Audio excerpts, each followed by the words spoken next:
সমোসা বানানোর জন্য রুটি বেলে নিলাম। রুটিটা বেলা শেষ করে তারপর রুটিটাকে কেটে নেব সমোসার শেপ দেওয়ার জন্য।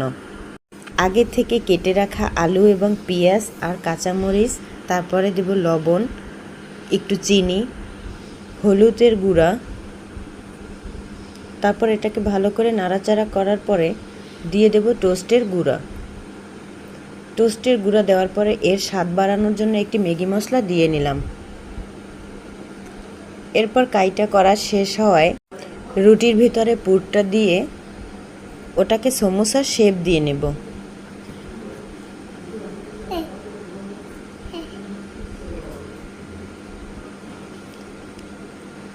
সমোসার শেপ দিতে দিতে সমোসাটাকে আরেকটু সুন্দর করার জন্য চাকু দিয়ে কেটে নেব।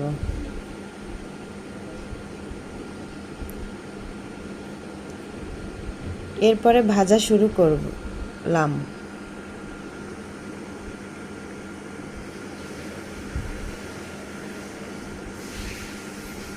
ভাজা আমার প্রায় শেষ। ভাজা শেষে খাওয়ার জন্য এটাকে সুন্দর করে সাজিয়ে নিলাম।